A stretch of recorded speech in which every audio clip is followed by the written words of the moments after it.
घाटकोपर पोलिसांनी राम रिंगे आणि सोसायटीचे पदाधिकारी यांना पोलीस ठाण्यात बोलावले।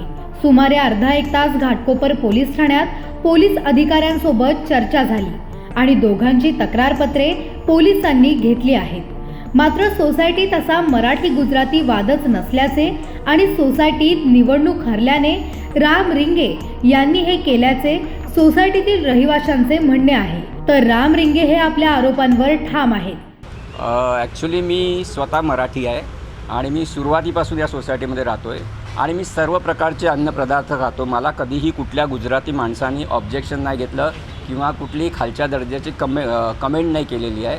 तर असा कुठलाही एक्सपिरियन्स मला गुजराती माणसाचा आलेला नाही आहे आणि त्या बाबतीत काय वाद नाही आहे। आणि आमच्या सोसायटीमध्ये मला वाटत नाही आणि माझ्या निदर्शनास असं आलेलं नाही की कुणालाही मराठी माणसाला खालच्या दर्जाच्या कमेंट केलेल्या किंवा हे खा किंवा ते खाऊ नको असं बोललेलं असं माझ्या निदर्शनास नाही आहे। मी स्वतः मराठी आहे पण मी खातो सगळं। राम रिंगेंचे जे आरोप आहेत की त्यांना टार्गेट केलं जात आहे मराठी असल्यामुळे किंवा मग त्यांना खाण्यापाण्यावरून बोललं जात आहे, तर या संदर्भात काय तुमची प्रतिक्रिया? नाही, मला असं वाटत नाही। असेल जर त्यांच्याकडे तसं त्यांचं म्हणणं असेल तर त्यांनी ते साबित करावं। फक्त बोलण्यासाठी कुठल्या दुसऱ्या उद्देशाने बोलत आहेत की काय ते पण तपासायला पाहिजे। सध्या आमच्या कमिटीची म्हणजे सोसायटीची कमिटीचं इलेक्शन झालं, त्याच्यामध्ये आम्ही लोक निवडून आलो आणि ते निवडून नाही आले तर त्यांचा राग आहे की काय आहे ते सांगू शकतात। पण मराठी माणसाला कुठली अवहेलना मराठी माणसाची होत नाही या सोसायटीमध्ये। गोरेसाहेब, म्हणजे तुमचं असं म्हणणं आहे का सोसायटीच्या इलेक्शनमध्ये हरल्यामुळे या सोसायटीवर राग काढला जातो? कदाचित तसंही असू शकतं।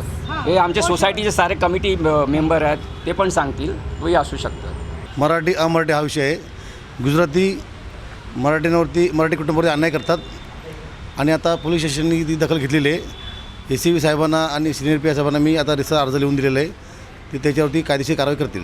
नेमकं काय काय घडत होतं तुमच्याबरोबर? की मराठी माणसांनी नॉनव्हेज खायचं नाही, मराठी माणूस हा घाणेरडा माणूस आहे, मराठी माणसांनी नॉनव्हेज खाल्ल्याच्यानंतर त्याचा वास येतो, तो आम्हाला सहन होत नाही। तुम्ही इथे घर कोणाला भाडं द्यायचं नाही किंवा घर कुणी विकायचं नाही गुजरात्यांनी मराठी लोकांना, असेही हा मानसिक त्रास।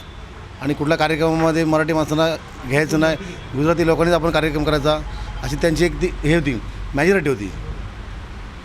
तुम्हाला हे नेमकं कोण बोलले? शहा म्हणून राहुल शाह बोलला आणि अतुल शाह बोलला, हे दोन्ही भाऊ आहेत तिथे।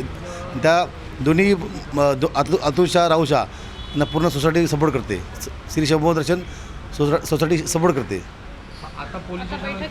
आता पोलिसांशी बोलणं झालं आहे माझं, त्यांना रिसर्च मी अर्ज लिहून दिलेलं आहे, त्याच्यावरती ते आता कायदेशीर कारवाई करतील।